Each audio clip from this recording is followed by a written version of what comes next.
What if I told you that a powerful chemical used by some of the biggest names in agriculture might be killing off the very creatures that are keeping our food supply alive? And no, I'm not talking about glyphosate. I'm talking about a chemical that it's used exclusively to kill weeds. And this isn't just speculation. It's the basis of a massive lawsuit that is shaking the farming industry to its core. Coy's Honey Farm, a major beekeeping operation, is taking on chemical giants Bayer and BASF, claiming their herbicides are devastating honeybee populations. And they're not alone. Other farmers and beekeepers are joining the fight too. Could this be a case that exposes the dark secret behind modern farming, or is it just another legal battle against big ag? Stay tuned, because what you're about to hear may in fact change the way that you view our food, our environment, and the future of farming.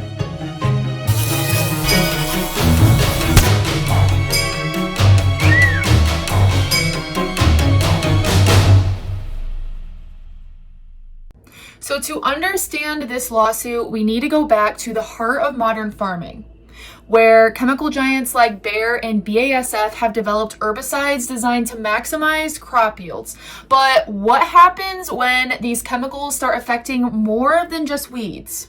Enter in dicamba, one of the most controversial weed killers in agriculture today. It was designed to protect genetically modified crops, but there's a serious problem with it. Dicamba is known to drift, meaning it doesn't always stay where it's sprayed. Instead, it can travel for miles through the air, landing on plants that were never meant to be exposed. Dicamba is a highly volatile herbicide, meaning that under certain conditions, it can easily turn into a gas and travel long distances, a process that is known as volatilization drift. So here is what happens. First, the farmers spray dicamba to crops that are genetically modified to tolerate it. Some of those crops are things like soybeans and cotton, and corn has also been genetically modified to tolerate an herbicide known as 24D.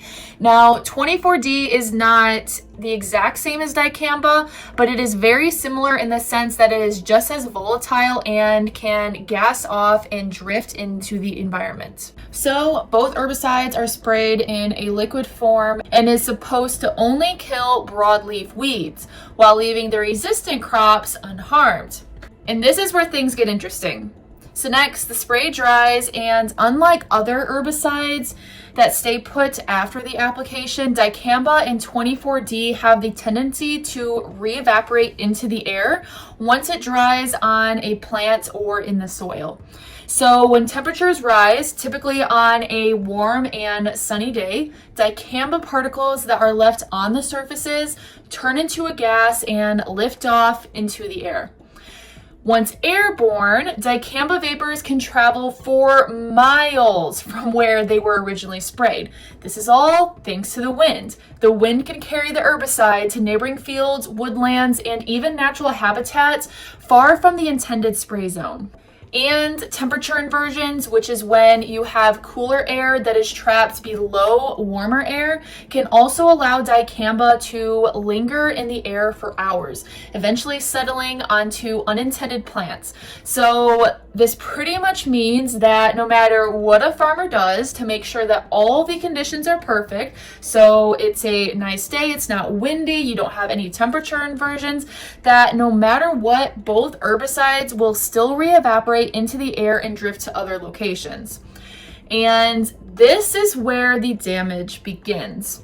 When dicamba settles onto non-resistant crops, trees, or wildflowers, it causes leaf curling, stunted growth, and even plant death.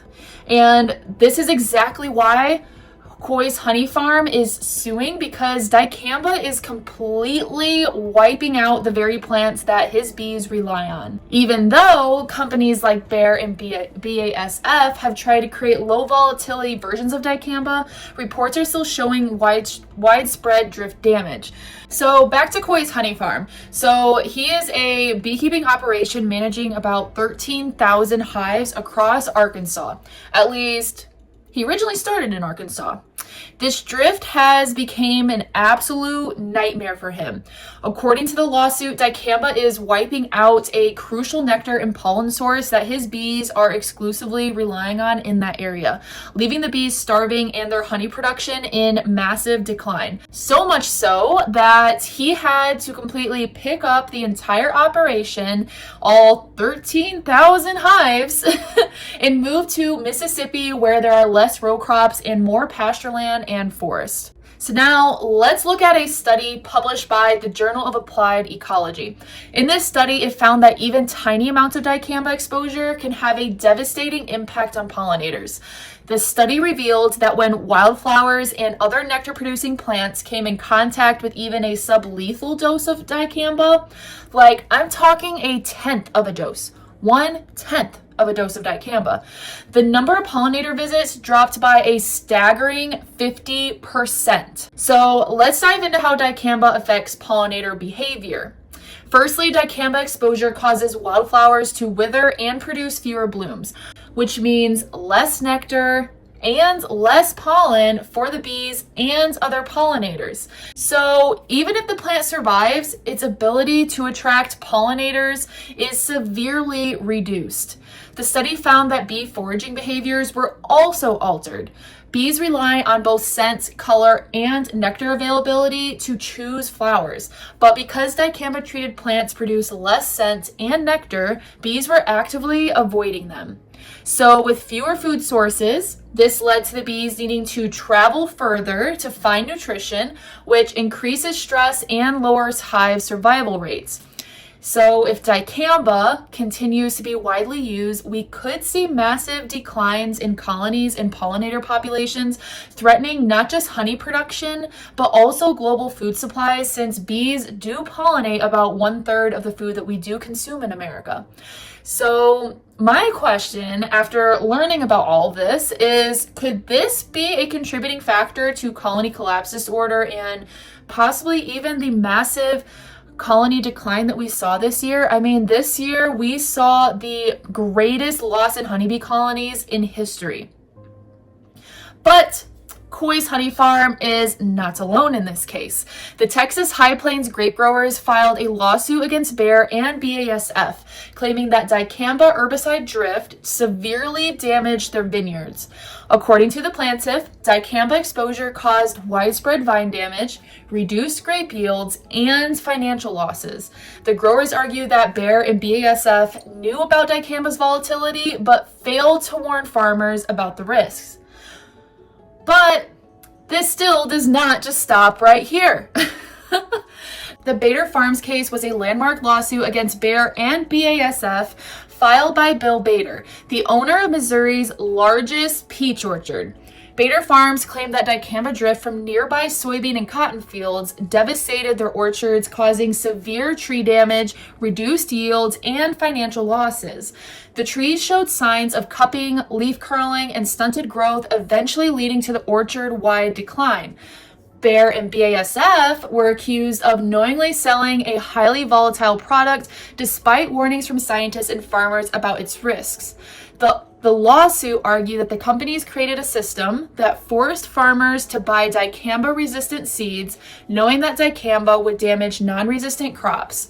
In 2020, a jury in favor of Bader Farms awarded them $15 million in damages and $250 million punitive damages that was later reduced to only $60 million.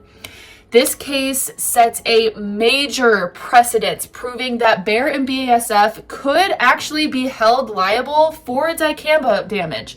I know one of the other problems that we're seeing now today is all the lawsuits that are coming through after the years of Roundup use. But in this case, it fueled more lawsuits from farmers, including Coy's Honey Farm, whose livelihood is currently being destroyed by dicamba. So Bayer and BASF argue that their products are safe when used correctly, and the real issue is improper application by farmers. But with billions of dollars at stake and mounting evidence of widespread damage, the question still remains, who is really responsible? Let me know your thoughts in the comments below, and if this style video is something that you have really been liking lately, give me a thumbs up or subscribe if you haven't already, because I know many of you that are watching are not subscribed, and it would help me out a ton if you did. So if you want to keep this broadcast going, you know what to do. I'll see you guys in the next one.